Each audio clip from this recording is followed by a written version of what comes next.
मैं इस बात का दावा तो नहीं कर सकता हूं कि मैं क्रिकेट का विशेषज्ञ हूं, लेकिन हाँ, मैं क्रिकेट प्रेमी और क्रिकेट प्रशंसक अवश्य हूं।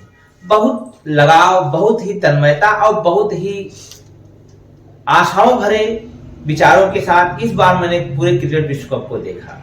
लगातार 10 मैचों में जो एक तरफा जीत हमने दर्ज की, उसको देखते हुए या तो लगभग कंफर्म ही चल रहा था कि हम विश्व कप का फाइनल 19 नवंबर के दिन उठाएंगे और पूरी दुनिया को फतह करेंगे और तीसरी बार एक दिवसीय क्रिकेट विश्व कप के चैंपियन बनेंगे। लेकिन नरेंद्र मोदी स्टेडियम में जिस प्रकार से हमारे सूरमा धराशायी हुए, जिस प्रकार से हम लोगों के साथ लगातार खराब न्यूज आती रही और हमारे प्लेयर हारे, हमारी टीम हारी, हमारा देश आया। और ऑस्ट्रेलिया को मैं इस मंच के माध्यम से बधाई भी देना चाहूंगा, जिस स्तर का उन्होंने खेल दिखाया, जिस स्किल और जिस योजनाबद्ध तरीकों से उन्होंने अपनी योजनाओं को जमीन पर उतारा, वह विजय और जीत और ट्रॉफी और विश्व कप के हकदार थे। और लेकिन उसके बाद जिस तरीके की बातें हमारे देश में चलना प्रारंभ हो गई, पनौती, एक पनौती शब्द को लेकर के जिस प्रकार से भारी भरकम ट्रेंड चलाया गया, एक्स पर, फेसबुक पर, इंस्टाग्राम पर, विभिन्न सोशल साइट्स पर, उसे देख करके आप समझ सकते हैं कि हम किस दिशा में बढ़ रहे हैं। आखिर हार जीत जीवन के एक हिस्सा होती है, चाहे हमारा व्यक्तिगत जीवन हो, चाहे हमारे राष्ट्र से जुड़े मुद्दे हों। हम युद्ध में भी हारे हैं 1962 में चीन से, और उसके बाद हमने कई विजय भी, ऐतिहासिक जीतें भी दर्ज की हैं, चाहे 65 का हो, चाहे 99 का हो, चाहे 71 का युद्ध हो। उसमें विभिन्न दलों की सरकारें रही, विभिन्न नेताओं ने उन युद्धों का नेतृत्व किया और हमने अपने झंडे, अपने बहादुरी के साथ पूरी दुनिया में अपना परचम लहरा दिया, बता दिया कि भारतीय सैनिक किसी मामले में संधन संपन्न भले ना हो, लेकिन साहस में उनका कोई तोड़ नहीं है। लेकिन पनौती फिर उसके बाद प्रधानमंत्री जैसे पद पर विराजमान व्यक्ति द्वारा मूर्खों का सरदार, और इस तरीके की जिस प्रकार की भाषा, राहु केतु, पापी स्टेडियम में गया इसलिए भारत हार गया, तरह तरह के शब्द हमारे राजनीति में तैर रहे हैं। आखिर हम इस देश को किस दिशा में ले जा रहे हैं? आगे बढ़ने उससे पहले स्वागत, अभिनंदन, आभार सदा की तरह स्वीकार करिए अपने दोस्त रसूल रघुवंशी का नमस्कार। एक शिकायत है, आप लोग वीडियो को ध्यान से और पूरा नहीं देखते हैं। ये कंटेंट ऐसा होता है जो आपके जीवन में बेहतरी लाने का प्रयास लेकर के आता है, और उस बेहतरी का यदि हम सामना करें, इस बेहतरी से अपने आप को जोड़ें, तो इस देश को भी बेहतर बनाने का एक प्रयास है, आपको जागरूक करने का प्रयास है, क्योंकि आप ही जागरूक मतदाता हैं, आप ही इस देश के भाग्य विधाता हैं। और जिस प्रकार से इस देश में नैरेटिव सेट किए जाते हैं, जिस प्रकार से पॉलिटिक्स खेली जाती है, इस तरीके से विभिन्न संस्थाओं द्वारा एक्शन लिए जाते हैं, जहां पर राहुल गांधी को पनौती कहने पर और जब कतरा कहने पर उन पर हमारा इलेक्शन कमीशन नोटिस जारी करता है, और अन्य सत्ता दल के लोग कितनी तरीके की भाषा का प्रयोग करते हैं, ऐसी ऐसी भाषाओं का प्रयोग करते हैं जिनका हम यहाँ पर जिक्र भी नहीं कर सकते हैं, उन पर किसी प्रकार का नोटिस नहीं करता है। और लोक लज्जा की बात की जाए तो लोकसभा में भी इस प्रकार की भाषा का प्रयोग विधूड़ी जी ने किया था, वह शर्मनाक और निंदनीय है।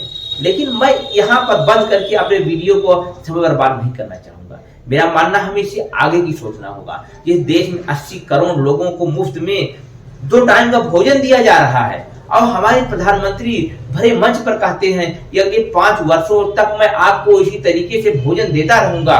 वहां आपको समझना होगा, क्या हम ऐसी नीति नहीं ला सकते हैं कि हम इन 80 करोड़ लोगों को मुफ्त राशन दे रहे हैं, उनकी संख्या को घटाएं, उन्हें आत्मनिर्भर बनाएं। जो हम आत्मनिर्भर भारत की बात करते हैं, हमें ऐसे लोगों को आत्मनिर्भर बनाने के लिए योजनाएं लानी होगी कि लोग अपने कदमों पर खड़ा हों, लोग अपने बल पर इस देश के जीडीपी में, इस देश के विकास में, इस देश के पर कैपिटा इनकम में अपना योगदान दें। जब हम दुनिया की पर कैपिटा इनकम की बात आ ही गई है, तो आप तो जान के ताज्जुब होगा, जहां एक तरफ जीडीपी को लेकर के हम अपनी पीठ ठोंकते हैं, हम डंका बजाते हैं कि हम दुनिया की 5 बड़ी अर्थव्यवस्थाओं में हैं, वहीं हम पर कैपिटा इनकम के मामले में दुनिया के 140 देशों के आसपास नजर आते हैं। यह हमारे लिए शर्म की बात है कि हमारे यहाँ जिस प्रकार से धन का संकेंद्रण हो रहा है, कुछ लोगों के पास धन अधिक मात्रा में इकट्ठा हो रहा है, आम लोगों तक धन नहीं पहुंच पा रहा है, बेरोजगारी जिस प्रकार से बढ़ रही है देश में, जैसा कि आपने अक्टूबर महीने का आंकड़ा देखा होगा, वहां पर ये बात आपके सामने आई होगी, 10.82% इस देश में बेरोजगारी दर पहुंच चुकी है। और आरबीआई रिपोर्ट की मैं कई बार बात कर चुका हूं, वह यह चीज को बता रही है कि इस देश में लोगों द्वारा बचत अभी तक के पिछले 50 वर्षों में सबसे कम निचले लेवल पर आ गई है। महंगाई जिस प्रकार से तेजी से बढ़ रही है, इन्फ्लेशन बढ़ रहा है, मुद्रास्फीति बढ़ रही है, और साथ ही साथ एक समय में यह बात कही जाती थी कि जब रुपया गिरता है तो देश का कैरेक्टर गिरता है, देश की इज्जत नीचे गिरती है। तो आज रुपया गोते लगा रहा है, एक अभूतपूर्व तरीके से 83-84 रुपए के बीच झूल रहा है। यह हमारी अर्थव्यवस्था की तरफ इशारा करता है। आज हमारे आम जनता के लोगों के द्वारा क्रय शक्ति घटती जा रही है। हमें इस पर विचार करना चाहिए, हमें उन वादों पर, उन विचारों पर बात करना चाहिए जो इस देश को मजबूत बनाते हैं, और जो इस देश को मजबूत बनाने के लिए जिन नीतियों को देश में लागू किया जाने का प्रयास किया गया। हम नीतियां 50 गिना सकते हैं, हम योजनाएं 100 गिना सकते हैं, लेकिन वह आम लोगों तक कितने नैतिकता के साथ, कितनी नीति के साथ और कितनी ईमानदारी के साथ पहुंचती हैं, हमें उस पर बात करना होगा। कहने के लिए तो भ्रष्टाचार पर तरह तरह के प्रहार किए जा रहे हैं, परिवारवाद पर प्रहार किए जा रहे हैं, लेकिन सत्ता पक्ष भी इससे अछूता नहीं है। वहां पर भी बहुत से बड़े बड़े नेताओं के लड़के बड़े बड़े क्रिकेट बोर्ड में, बड़े बड़े संस्थानों में, अन्य जगहों पर भरे पड़े हैं। आप बीसीसीआई का उदाहरण देख सकते हैं, जहां पर भारत के गृह मंत्री के पुत्र जैसा सचिव हैं, और साथ ही साथ हमारे देश के कैबिनेट मंत्री अनुराग ठाकुर के भाई आईपीएल के चेयरमैन हैं।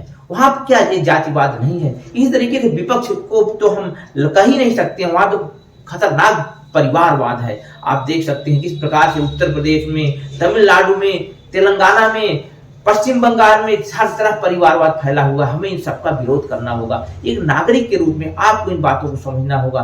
भ्रष्टाचार तेजी से बढ़ रहा है। आज बड़ी बड़ी कंपनियां, बड़े बड़े अधिकारी, बड़े बड़े लोग भारी संख्या में, भारी मात्रा में पैसे को लेकर के देश की योजनाओं में लूप होल का काम कर रहे हैं, दीमक की तरह देश की योजनाओं को चाट रहे हैं। इसलिए आम आदमी तक पहुंचने से पहले ही दम तोड़ देती हैं। हमें आपको समझना होगा कि आखिर हम इसमें बेहतरी के लिए क्या कर सकते हैं। आप किसी यदि पार्टी विशेष से बिलोंग करते हैं तो आप उस दल का समर्थन करना आपकी जिम्मेदारी या आपका दायित्व बनता है। लेकिन यदि आप इस भारत के नागरिक हैं, इस स्वतंत्र देश के स्वतंत्र नागरिक हैं, लोकतंत्र के पुरोधा हैं, लोकतंत्र के प्रहरी हैं, तो आपकी जिम्मेदारी है कि आप निर्भीक विवेक के साथ हर नीति पर विचार रख करिए, उसमें से अच्छाइयों की तारीफ करिए, बुराइयों को दूर करने का प्रयास करिए। तभी आपका भारत महान बनेगा। और जिस प्रकार से गाली गलौज से भरा हुआ भारत आज देखने को आपको मिल रहा है, उससे हमें आगे बढ़ने का मौका मिलेगा। सारी जिम्मेदारी हमारी, आपकी, हम सबकी है, we the people of India की है। इन्हीं बातों के साथ विदा लेता हूँ, इस उम्मीद के साथ कि आपके जीवन में कुछ वैल्यू ऐड हुआ होगा, कुछ नई बातें मिली होगी, ना इधर की ना उधर की। बात करिए सीधी इस देश की। नमस्कार, धन्यवाद।